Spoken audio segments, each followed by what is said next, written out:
Hello friends, अब पढ़ाई के यूट्यूब चैनल पे आपका हार्दिक स्वागत है। आज अपन बात करने वाले हैं कंसंट्रेशन टर्म्स के बारे में। सांद्रता इकाई है। कंसंट्रेशन टर्म्स तीन प्रकार की होती हैं। पहली कंसंट्रेशन टर्म का नाम होता है प्रतिशत, W/V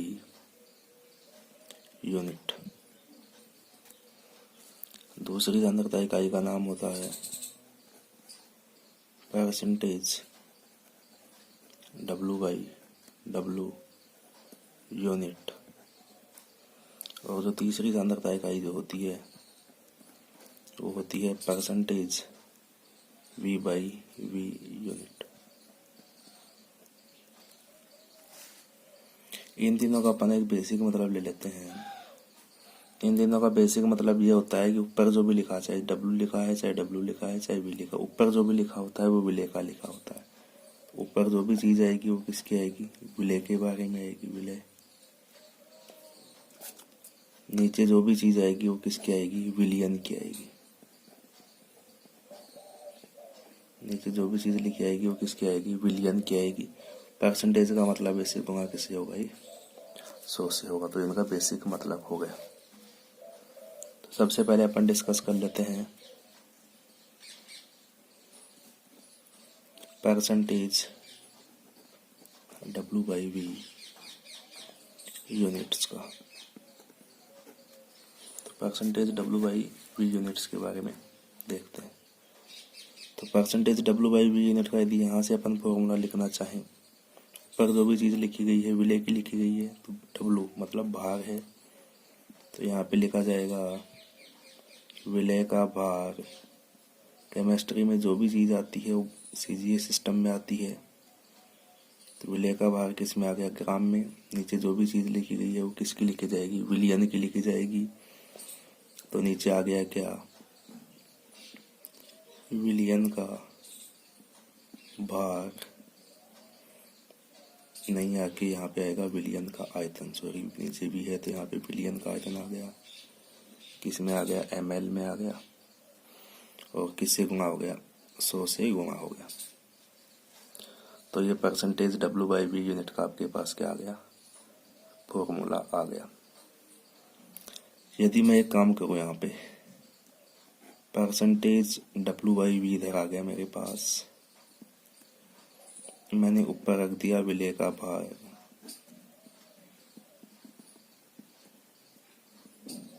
ग्राम में। यदि मैं इस विलयन के आयतन को कितना ले लूं? 100 ml ले लूं। विलयन के आयतन को मैंने 100 ml ले लिया। और इधर भी कितने से गुणा होता था? 100 से गुणा होता था परसेंटेज W/V। तो यदि विलयन के आयतन को मैंने 100 ml ले लिया तो ये 100 से 100 कटेगा। जब इधर वाला ही 100 नहीं बचेगा तो इधर ये परसेंटेज भी नहीं बचेगा। इधर जब परसेंटेज भी नहीं बचेगा तब मैं बोलूंगा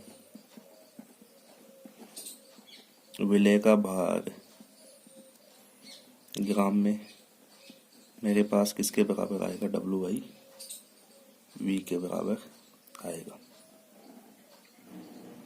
इस चीज को अपन लैंग्वेज में भी लिखेंगे अभी।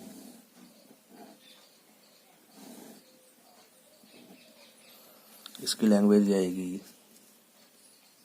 कि यदि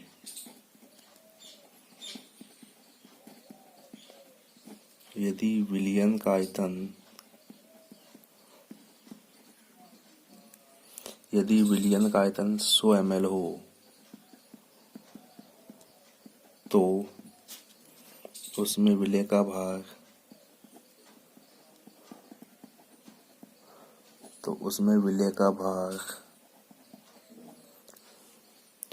W/V के बराबर होता है। यदि विलयन का आयतन अपन 100 ml ले लें तो उसमें जो विलय का भार जो होता है वो W/V के बराबर होता है। ये बात हो गई। यहाँ पर अपन एक चीज और देखेंगे कि W/V यूनिट के अंदर अपन देखेंगे कि नीचे कौन सी राशि आ रही है? आयतन। नीचे राशि आ रही है आयतन। आयतन जो होता है वो ताप से क्या हो सकता है? प्रभावित हो सकता है। आयतन जो है वो ताप पर प्रभावित होता है। आयतन ताप प्रभावित होता है तो W/V यूनिट को अपन एक चीज और नाम देते हैं, उन्हें अपन बोलते हैं ताप आश्रित सांद्रता। ताप आश्रित सांद्रता इकाइयां। तो कई बार पूछा जाता है कि ताप आश्रित सांद्रता इकाइयां कौन सी होती है। तो जो भी सांद्रता इकाइयां W/V के अंदर आएंगी वो कौन सी होगी, ताप आश्रित सांद्रता इकाइयां होंगी। अब सवाल आता है कि भैया W/V के अंदर कौन कौन सी सांद्रता इकाइयां आती है। तो W/V के अंदर जो सांद्रता इकाइयां आती है वो 3 आती है। सबसे पहली सांद्रता इकाई W/V के अंदर जो आएगी वो आएगी मोलरता। मोलरता को अपन दर्शाते हैं कैपिटल M से। दूसरी W/V सांद्रता इकाई जो आएगी उसका नाम होगा नॉर्मलता, जिसको अपन दर्शाते हैं कैपिटल N से। तीसरी जो सांद्रता इकाई आएगी उसका नाम होगा फॉर्मलता, जिसको अपन दर्शाते हैं कैपिटल F से। तो मोलरता, नॉर्मलता और फॉर्मलता तीनों W/V सांद्रता इकाइयां होती हैं और तीनों की तीनों किससे प्रभावित होंगी, ताप से प्रभावित होंगी। तो अभी तक अपन ने यही बात की है। अब इसमें पहली सांद्रता इकाई को अपन डिस्कस करते हैं, इसका नाम है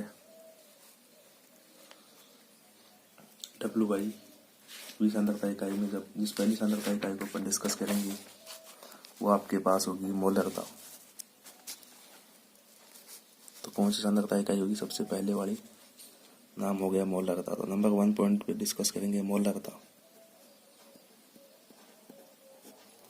मोलरता मोलरता को अपन दर्शाते हैं कैपिटल M से। मोलरता का जो मात्रक होता है वो होता है मोल प्रति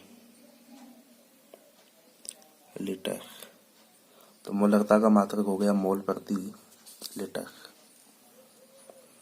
यहीं से अपन इसका क्या करना चाहेंगे, यहाँ पे अपन संबंध स्थापित कर लेते हैं, इसका फॉर्मूला डेराइव कर लेते हैं मोल। तो मोल का सबसे सिंपल फॉर्मूला जो होता है वो होता है विलेय का भार ग्राम में।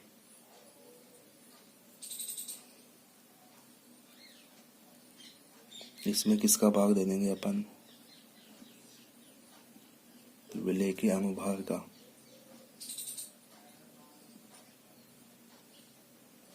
ये भी किस में आ गया, ग्राम में आ गया। तो ये तो बात हो गई मोल की। और नीचे जो भी राशि आएगी W/V में वो किसकी आएगी, विलियन की आएगी। तो नीचे लिख देंगे अपन विलियन का आयतन। ये विलियन का आयतन किस में आ गया आपके पास, लीटर में आ गया। इसी फॉर्मूले को अपन थोड़ा सा आगे और बढ़ा लेंगे। जब आगे और बढ़ाओगे तो मैं ऐसे बोलूंगा इसमें कि मेरे पास विलेय का भार था ऊपर, किसमें, ग्राम में। नीचे के आ गया विलेय का अणुभार, ये भी किस में हो गया, ग्राम में हो गया। यदि मैं इस विलियन के आयतन को लीटर की जगह ml में ले लूंगा तो विलियन का आयतन यहाँ पे मैं किस में ले लूँ, यदि ml में ले लूंगा तो ऊपर किससे गुना हो जाएगा, ये 1000 से गुना हो जाएगा। यही आपके पास मोलरता का फॉर्मूला बनता है। तो मोलरता का जो फॉर्मूला बना वो बना विलेय का भार डिवाइडेड बाई विलेय का अनुभार गुणा विलियन का आयतन ml में, ऊपर किससे गुना हो गया, वो 1000 से गुना हो गया। यहाँ से एक चीज को अपन और देखते हैं।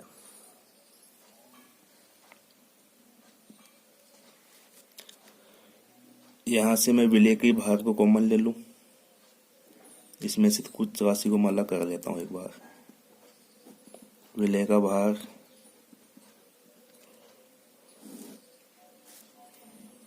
नीचे मैंने अलग किया, यहाँ पे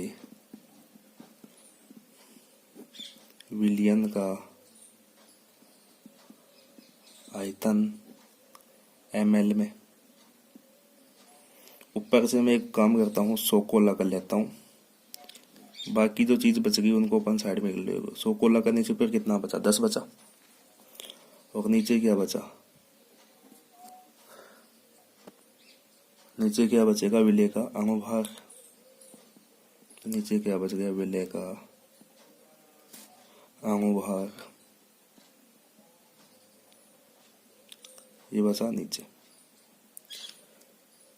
अब इस फॉर्मूले को देखो अपन, विलय का भार विलयन का आयतन ml में 100 से गुणा कर दिया, तो ये इतनी राशि किसको बताएगी, इतनी जो अपने अलग की इस राशि इस मोलरता वाले फॉर्मूले से। तो ये तो सर मेरे पास परसेंटेज W/V को बता रही है, तो ये तो परसेंटेज W/V हो गया। ऊपर कितना बच गया, फिर 10 बचा, और नीचे क्या हो गया, विलय का अणुभार।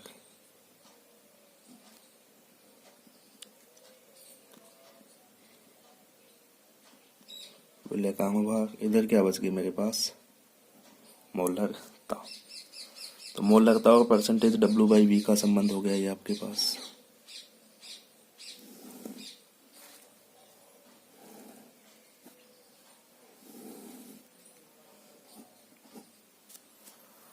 तो मोलरता जो है किसके बराबर आ गई, परसेंटेज W/V गुणा 10 बटे विलय का अणुभार। तो ये संबंध आ गया मोलरता और परसेंटेज W/V का। अगली जो सांद्रता इकाई जो है उसकी बात करेंगे, तो है आपके पास नॉर्मलता। नॉर्मलता नॉर्मलता का जो निरूपण अपन दर्शाते हैं वो कैपिटल N से दर्शाते हैं। नॉर्मलता का जो मात्रक जो होता है वो होता है ग्राम तुल्यांक प्रति लीटर। तो नॉर्मलता का जो मात्रक जो होता है वो होता है ग्राम तुल्यांक प्रति लीटर। तो यहीं से अपन नॉर्मलता का फॉर्मूला भी डेराइव कर लेते हैं। ग्राम तुल्यांक होता है विलय का भार, ग्राम तुल्यांक की जगह मैं लिखूंगा विलय का भार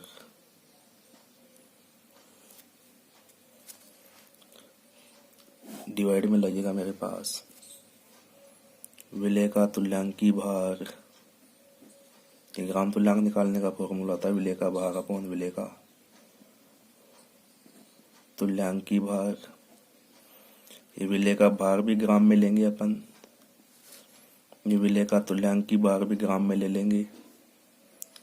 यहाँ पे विलयन का आयतन, क्योंकि नीचे तो V आएगा तो आयतन ही आएगा, विलयन का आयतन अपन पहले क्या ले लेते हैं, इसको ml में ले लेते हैं ताकि ऊपर किससे गुणा कर दें, सीधा ही 1000 से गुणा कर दें। ये हो गया। तो ग्राम तुल्यांक निकालने का तरीका हो गया भार बटे तुल्यांकी भार। अपन चीज जानते हैं कि एक संबंध जो होता है वो तुल्यांकी भार और अणुभार में भी होता है।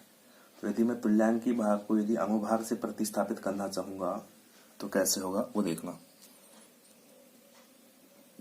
वो ऐसे हो जाएगा, आपके पास विलय का भार ही है, तो तुल्यांकी भार होता है वो होता है अणुभार बटे संयोजकता।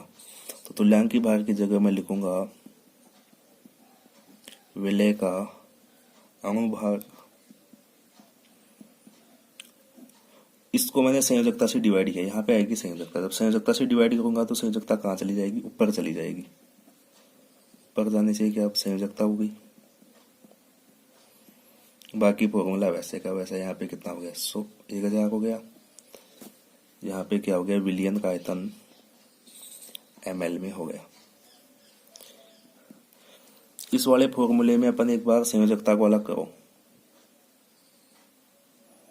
इस वाले फॉर्मूले की में से संयोजकता को एक बार अलग किया संयोजकता को अलग करके इस फॉर्मूले को सोचो क्या बनता है।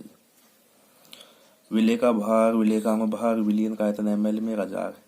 तो ये फॉर्मूला तो किसका बना था, मोलरता का, तो यहाँ पे बनी मोलरता। बच गया कौन है, संयोजकता बच गई यहाँ पे।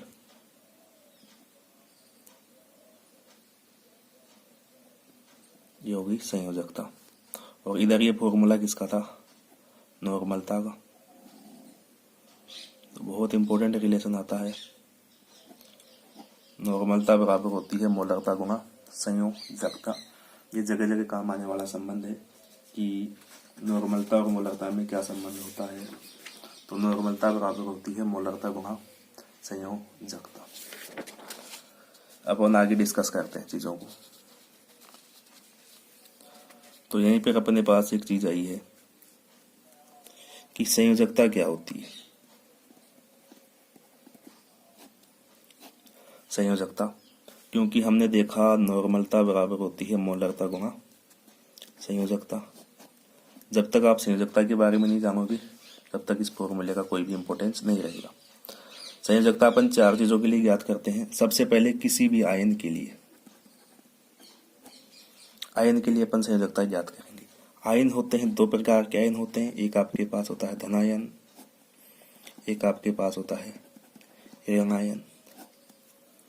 तो आयन के लिए जो संयोजकता होती है वो होती है आयन पर उपस्थित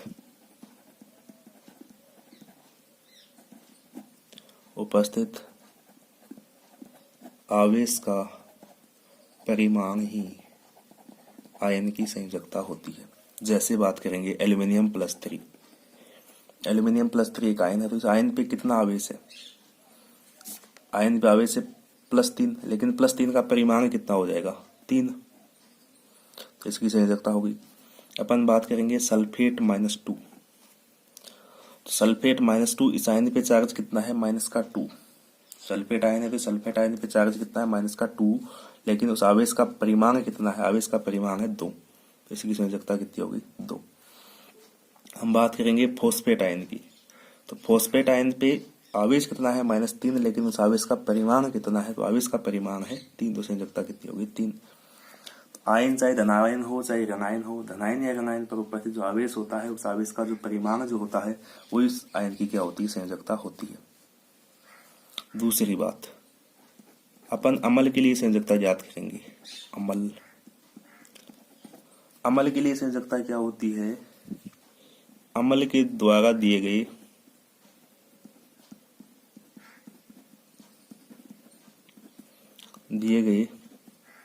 H+ आयनों की संख्या।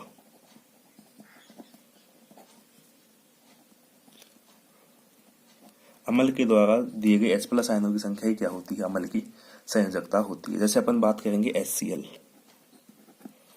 जैसे अपन HCl को पानी में डाला, HCl को पानी में डालने से क्या बनेगा, H+ और Cl-। तो इसने पानी में कितने H+ दिए, एक ही H+ दिया। तो HCl की संयोजकता कितनी हो गई, 1। हमने H2SO4 को पानी में डाला, H2SO4 एक अम्ल है, अम्ल को पानी में डालते ही क्या दे देगा, 2 H+ और क्या दे देगा, सल्फेट -2। तो H2SO4 को पानी में डालने से कितने H+ दी इसने, 2। तो संयोजकता कितनी होगी, 2। ऐसे अपन बात करेंगे H2S की। H2S को पानी में डाला, क्या दे देगा मेरे पास, 2 H+ और सल्फाइड आयन दे देगा। इसने कितने H+ दिए पानी में, 2। तो इसकी संयोजकता कितनी होगी, 2। तो यहाँ से लोग एक ट्रिक बनाते हैं कि अम्ल में जितने हाइड्रोजन दिख रहे हैं वही अम्ल की क्या होती है, संयोजकता होती है। लेकिन ये चीज हर जगह काम में नहीं आती है, कई इसमें अपवाद होते हैं, उन अपवादों को देख लेते हैं, वही इंपॉर्टेंट है। हमने अभी तक एक ट्रिक ऐसे बना ली थी लोगों ने कि जितने हाइड्रोजन दिख रहे हैं उतनी उसकी क्या होनी चाहिए, संयोजकता होती है।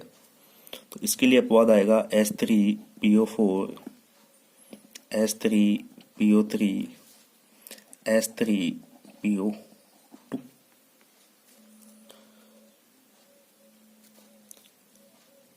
अपन यदि पहले अपने हिसाब से देखें तो अपने को सब जगह कितने हाइड्रोजन दिख रहे हैं, यहाँ पे 3 हाइड्रोजन है, यहाँ पे भी 3 हाइड्रोजन है, यहाँ पे भी 3 हाइड्रोजन है। तो अपन इसकी संयोजकता भी 3 बताएंगे, इसकी संयोजकता भी 3 बताएंगे और इसकी संयोजकता भी 3 बताएंगे। लेकिन जब एक्चुअली में देखा गया तो इसकी संयोजकता तो 3 होती है, इसकी संयोजकता 2 होती है और इसकी संयोजकता 1 होती है। तो ये असामान्य व्यवहार इनका कैसे होता है इसको देखते हैं। इसका नाम होता है फॉस्फोरिक अम्ल, इसका नाम होता है फॉस्फोरस अम्ल, इसका नाम होता है हाइपोफॉस्फोरस अम्ल। तो सबसे पहले अपन फॉस्फोरिक अम्ल की संरचना बना लेते हैं। तो संरचना से अपन इसकी क्या सीखोगे, संयोजकता सीखोगे। तो संरचना में फॉस्फोरस के ऑक्सी अम्लों की संरचना में एक चीज फिक्स होती है, एक वहां पे P double bond O linkage आएगा, एक कौन सा आएगा, पी ओ एच लिंकेज आएगा। तो तीनों की संरचना में ये तो फिक्स हो गया, एक P double bond O linkage आएगा, एक पी ओ एच लिंकेज आएगा। यहाँ पे भी ये देखेंगे, एक P double bond O linkage आएगा, एक पी ओ एच लिंकेज आएगा। अब बचा कुचा क्या, 3 हाइड्रोजन बच गए, 2 हाइड्रोजन बच गए, यहाँ पे 2 ही ऑक्सीजन बच गए। तो 2 हाइड्रोजन बच गए और 2 ऑक्सीजन बच गए, ऐसा लगा दो। यहाँ पे क्या बचा, यहाँ पे 1 ऑक्सीजन बचा और 2 हाइड्रोजन बच गए। तो 1 ऑक्सीजन हाइड्रोजन कैसे जगाड़ दिया, 1 हाइड्रोजन यहाँ पे आ गया और यहाँ पे तो क्या बचा, 2 हाइड्रोजन ही बचे, तो 2 हाइड्रोजन यहाँ पे अपने ऐसे लगा दिए। अब यहाँ पे क्या होगा कि इस ऑक्सीजन की विद्युत तरंगता ज्यादा है, यहाँ पे भी एक कोवेलेंट बॉन्ड है ऑक्सीजन हाइड्रोजन के मध्य का। ऑक्सीजन की विद्युत तरंगता ज्यादा है, इस हाइड्रोजन की विद्युत तरंगता कम है। तो ऑक्सीजन क्या करेगा, इस कोवेलेंट बॉन्ड के लिए इस संयोजक बंध के इलेक्ट्रॉनों को अपनी तरफ लेके आएगा, डेल्टा नेगेटिव, इस हाइड्रोजन पे आएगा डेल पॉजिटिव। सेम कंडीशन यहाँ पे होगी, इस ऑक्सीजन पे डेल नेगेटिव, इस हाइड्रोजन पे डेल पॉजिटिव, इस ऑक्सीजन पे डेल नेगेटिव आएगा, इस हाइड्रोजन पे क्या जाएगा, डेल पॉजिटिव आएगा। जब तक ये पानी ये बाहर था तब तक मैटर ठीक था भैया। हाइड्रोजन ने अपने ऊपर कब्जा कर लिया, हाइड्रोजन ने अपने ऊपर कब्जा करके भी ऑक्सीजन का साथ नहीं छोड़ा पानी के बाहर तक। कर्जे से मतलब है कि इस पे क्या आ गया, पॉजिटिव चार्ज आ गया। हाइड्रोजन ने पानी के बाहर अपने सर पे कब्जा ले लिया लेकिन फिर भी साथ नहीं छोड़ा ऑक्सीजन का। लेकिन जैसे ही फॉस्फोरिक अम्ल को पानी में डालोगे तो फॉस्फोरिक अम्ल को पानी में डालते ही क्या होगा कि अब हाइड्रोजन इसका साथ छोड़ देगा। हाइड्रोजन ने बोला बहुत सह लिया कब्जा, अब तेरी मेरी राहें जुदा हो गई। तो जैसे ही अलग अलग हो गए तो यहाँ पे इन्होंने कितने H प्लस दे दिए, 3 H प्लस मिले यहाँ पे। इसकी संयोजकता कितनी होगी, 3। लेकिन जब अपन फॉस्फोरस की बात करेंगे, फॉस्फोरस अम्ल में इस हाइड्रोजन पे भी डेल पॉजिटिव आ गया, इस हाइड्रोजन पे भी डेल पॉजिटिव आ गया। लेकिन फॉस्फोरस की विद्युत तरंगता का मान भी 2.1 और हाइड्रोजन की विद्युत तरंगता का मान भी 2.1। दोनों की विद्युत तरंगता बराबर होगी, दोनों की विद्युत तरंगता बराबर होगी तो क्या इस बॉन्ड का जो इलेक्ट्रॉन थे, इस बॉन्ड के इलेक्ट्रॉनों का किधर भी ध्रुवीकरण नहीं होगा। जब बॉन्ड के इलेक्ट्रॉनों का किधर भी ध्रुवीकरण नहीं होगा तो किसी पे del positive del negative charge आएगा नहीं और पानी में जाएगा नहीं। तो पानी में नहीं जाएगा तो पानी में 2 हाइड्रोजन गए जो ऑक्सीजन से जुड़े हुए थे, तो इसकी संयोजकता कितनी होगी, तो क्योंकि यहाँ पे 2 H प्लस मिलेंगे। यहाँ पे भी यही बात अप्लाई करेंगे अपन।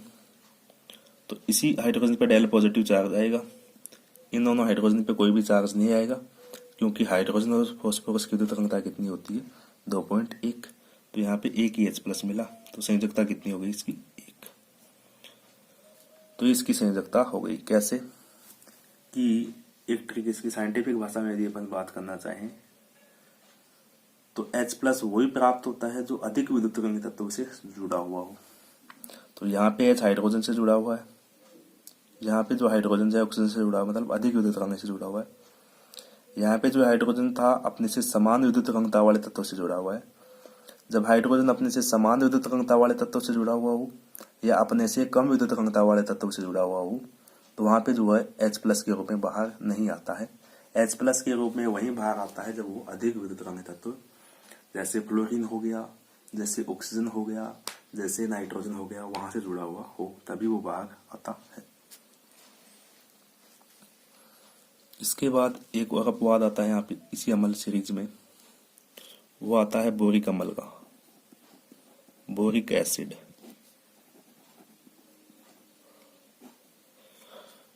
बोरिक एसिड की जो फॉर्मूला होता है H3BO3। जब अपन इसकी संरचना बनाना चाहेंगे तो कई बार बोरिक अम्ल को ऐसे भी लिखा जाता है BOH का होल थ्राइस, ऐसे भी अपन बोरिक अम्ल को लिखते हैं। तो कई लोग ऐसे देख के बता देते हैं कि ये अम्ल नहीं एक क्षार है, क्योंकि यहाँ पे B है उसके साथ 3 OH लगे हुए हैं। तो इसके लिए अपन देख लेते हैं कि बोरोन जो होता है वो अधातु होता है।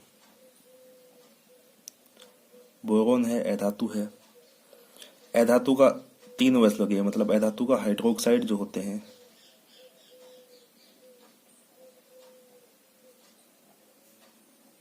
धातु के हाइड्रोक्साइड जो होते हैं वो किस प्रवृत्ति के होते हैं? अम्लीय प्रवृत्ति के होते हैं। तो ये क्षार नहीं है, एक अम्ल है, पहली बात। तो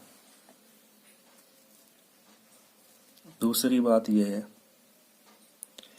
कि जब बोरिक अम्ल को पानी में डालते हैं BOH OH, अभी अपने ऊपर एक चीज पड़ी थी कि वही हाइड्रोजन जाएगा पानी में जो अधिक विद्युत कण से जुड़ा हुआ है।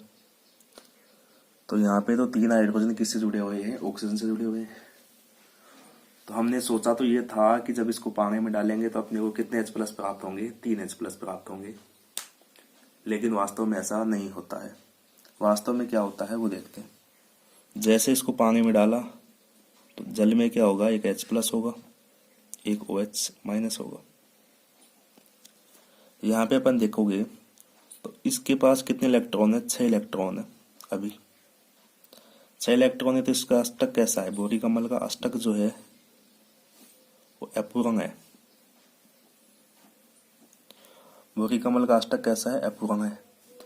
अष्टक अपूर्ण होने के लिए क्या करेगा कि जैसे जल में जाएगा तो जल में जाने के बाद ये सबसे पहले सोचेगा ये कैसे भी अपना अष्टक में पूरा कर लूं, अष्टक पूरा कर लूं। उसके बाद देखूंगा कि मेरे को H+ देने हैं या नहीं देने हैं, क्या मैटर है, पहले अपना अष्टक तो पूरा कर लूं। तो जैसे ही जल में जाएगा तो अपना अष्टक पूरा कर लेगा इस OH- को लेके जल के। जैसे ही जल में जाएगा तो यहाँ से कंपाउंड बनेगा, वो कंपाउंड होगा BOH4- प्लस एक आपके पास क्या मिल गया? H+। ये H+ कहाँ से मिला? अपने बोरिक अम्ल का H+ है या जल का? तो ये H+ कहाँ का है? जल का। तो बोरिक अम्ल ने पानी में जाके कितने H+ दिए? एक H+ दिया, वो भी जल वाला था। तब इसकी संयोजकता कितनी होती है? 1 होती है। संयोजकता कितनी होती है? 1 होती है। अब क्या हुआ? यहाँ पे एक दिक्कत हो गई। दिक्कत ये थी कि ये जो H+ था, अब हमको कैसे पता चले कि ये H+ ये पानी वाला है या ये भी तो H+ हो सकता है ये। इसके लिए एक प्रयोग किया गया। वो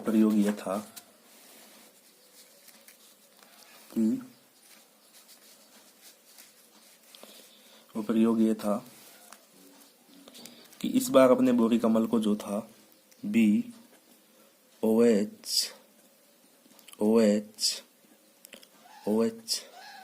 इस बार बोरिक अम्ल को अपने हैवी वाटर क्या होता है? D2O, इसका नाम होता है भारी जल। तो इसको किस में डाला गया? इस बार भारी जल में डाला गया, D2O में। तो D2O में क्या था? सेम कंडीशन थी, D+ और OD-। इसका तो अष्टक अपूर्ण था, तो इस बार एक इसको ग्रहण करेगा, OD- को ग्रहण करेगा। जैसे इसने OD- को ग्रहण किया, तो क्या बनेगा यहां से?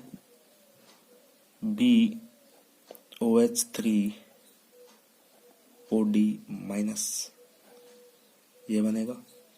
और जल में क्या मिला मेरे पास? D+। इस बार जल में D+ मिला। जब इसको सामान्य वाटर में डाला था तब जल में क्या मिला था? H+ मिला था। जब इसको भारी वाटर में डाला तब क्या मिला? D+। तो H+ और D+ को अपन भार के आधार पे क्या कर सकते हैं? पहचान सकते हैं कि भैया कौन सा H+ है, कौन सा D+ है। तब जाके ये पता यदि भारी वाटर में डालने के बाद भी यदि H+ मिलता, यदि इसको भारी वाटर में डालने के बाद भी H+ मिलता, तब तो हम ये बोलते कि जो हाइड्रोजन जो आ रहा है वो कहाँ से आ रहा है, ऑक्सीजन से जुड़ा हुआ आ रहा है। लेकिन भारी जल में डालने के बाद D+ मिला, तो भारी जल में डालने के बाद जब D+ मिला तब ये बात सिद्ध हो गई कि बोरिक अम्ल के अंदर जो H+ आ रहा था वो बोरिक अम्ल का नहीं होके कहाँ से आ रहा था, वो जल से आ रहा था। ये बात हो गई। तो ये संयोजकता के बारे में अपन ने, अम्ल की संयोजकता थी। तो अम्ल की संयोजकता जो होती है, जो अपवाद जो होते हैं, वो एक तो बोरिक अम्ल हो गया, एक उसमें फॉस्फोरस के ऑक्सी अम्ल हो गए। इसके बाद अपन बात करते हैं नंबर 3 कि किसी भी क्षार की संयोजकता, किसी भी क्षार की संयोजकता। क्षार की संयोजकता जो होती है, क्षार के द्वारा दिए गए H+ आयनों की संख्या, क्षार के द्वारा दिए गए H+ आयनों की संख्या जो होती है वो क्षार की संयोजकता होती है। जैसे अपने NaOH को पानी में डाला, तो NaOH को पानी में डालते ही क्या हो गया, Na+ और OH-, तो कितने OH- दे दिए इसने, एक OH-, तो इसकी संयोजकता कितनी होगी, 1। बात कर लेते हैं मैग्नीशियम हाइड्रोक्साइड। जैसे पानी में डाला तो मैग्नीशियम +2 OH-, तो संयोजकता कितनी होगी, 2, क्योंकि 2 OH- दे दिए। हम बात करेंगे एल्यूमिनियम हाइड्रोक्साइड की, तो मैग्नीशियम +2, यहाँ पे सॉरी यहाँ पे आएगा एल्यूमिनियम +3 OH-, तो संयोजकता कितनी होगी इसकी, 3। यहाँ पे बात करेंगे BOH3, तो BOH3 का ऐसे मत कर देना B+3 OH-, ऐसे करके इसकी संयोजकता को 3 बता दोगे तो गलत होगा।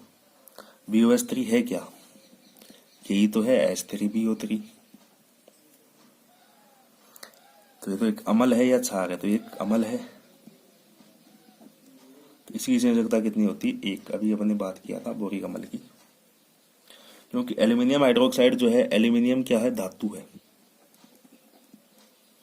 धातु है। धातु का हाइड्रोक्साइड कैसा होगा, सामान्य रूप से कैसे होते हैं, क्षारीय। लेकिन बोरोन जो है अधातु है, अधातु के हाइड्रोक्साइड कैसे होते हैं, अम्लीय होते हैं। तो किसी भी क्षार की जो संयोजकता है, वो क्षार के द्वारा जलीय विलयन में दिए गए OH- आयनों की संख्या होती है, वो क्षार की क्या होती है, संयोजकता होती है। इसके बाद अपन देखेंगे नंबर 4 लवंग के लिए। लवंग के लिए संयोजकता की अपन बात करेंगे, तो लवंग की संयोजकता होती है उपस्थित कुल धनावेश या ऋणावेश, कि लवंग पे टोटल धनावेश कितना है, टोटल ऋणावेश कितना है, उस लवंग की संयोजकता होती है। जैसे अपन सबसे सिंपल बात करेंगे NaCl की। NaCl को पानी में डालेंगे तो क्या बनेगा, Na+ और Cl-। इस पे धनावेश भी एक है, ऋणावेश भी एक है, तो इसकी संयोजकता कितनी होगी, 1। लवंग जो होते हैं वो 100% क्या होते हैं, वैद्युत अपघट्य होते हैं। तो जैसे भी किसी भी लवंग को पानी में डालेंगे तो 100% क्या होगा, आयनित होगा। तो जितना उस पर टोटल धनावेश है या जितना उस पर टोटल ऋणावेश है, वो इसकी क्या होती है, संयोजकता होती है। जैसे अपन बात करेंगे Al2SO4 का होल थ्राइस, इसको अपने जल में डाला तो क्या हो जाएगा, 2 एल्यूमिनियम +3, इसका नंबर, इसका चार्ज इसके आएगा पॉजिटिव, इसका चार्ज इस पे जाएगा नेगेटिव, 3 सल्फेट -2। टोटल धनावेश कितना, 6, टोटल ऋणावेश भी कितना, 6, तो संयोजकता कितनी होगी इसकी, 6। तो टोटल धनावेश या टोटल ऋणावेश इसकी क्या होती है, संयोजकता होती है। जैसे अपन एक लवंग और ले लेते हैं, वो है KCl.MgCl2.6H2। इस सॉल्ट का नाम होता है कार्नेलाइट। तो जब इसको पानी में डाला तो आपको क्या क्या मिला, K+ मिला, Cl- मिला, मैग्नीशियम +2 मिला, 2 क्या मिले मेरे पास, क्लोराइड मिले। तो इस पे धनावेश की बात करेंगे तो 2 और 1 3, ऋणावेश की बात करेंगे 1 और ये 2 3। तो टोटल धनावेश भी कितना है इस पे, 3, और टोटल ऋणावेश भी कितना है, 3, तो इसकी संयोजकता भी कितनी होगी, 3। ऐसे अपन एक बात करेंगे, वो होता है FeSO4 dot NH4 2SO4 dot 6H2। इसका नाम होता है मोहर्स सोल्ट। Mohr's salt. जैसे इसको पानी में डालोगे आप तो क्या मिलेगा, यहाँ पे Fe+2 मिलेगा, एक सल्फेट मिलेगा, दो मेरे पास क्या मिलेंगे, अमोनियम प्लस मिलेंगे, एक सल्फेट मिलेगा। टोटल धनावेश कितना हो गया, 4। टोटल धनावेश भी कितना हो गया, 4। तो इसकी संयोजकता कितनी होगी, 4। यहाँ पे अपन एक ट्रिक भी बता देते हैं, डायरेक्ट भी अपन वहां से लवंग के लिए जुगाड़ कर लेते हैं। वो ट्रिक ये है कि यदि आपके पास कोई लवंग है AXBY, यदि मेरे पास X और Y बराबर है लवंग में, तब संयोजकता जो है वो या तो X होगी या फिर Y होगी। मतलब X और Y बराबर है तब संयोजकता या तो X होगी या फिर Y होगी। यदि X और Y बराबर नहीं है, X और Y बराबर नहीं है, तब जो लवंग की संयोजकता जो होती है वो कितनी होगी, X गुना Y। तब लवंग की संयोजकता कितनी होगी, X गुना Y। इस चीज को अप्लाई करते हैं NaCl पे। NaCl में हमने बात की, यहाँ पे भी तो यहाँ पे भी एक लिखा हुआ, यहाँ पे भी एक है नहीं, लेकिन वो मान लेंगे। तो X और Y जब बराबर है, इस हिसाब से देखेंगे तो X और Y बराबर है तो संयोजकता कितनी होगी, X या Y, मतलब कितनी हो गई, एक ही हो गई। एक और एग्जांपल ले लेते हैं। वो एग्जांपल है Al2SO4 का होल थ्राइस। यहाँ पे X का मान 2 है, Y का मान कितना है, 3।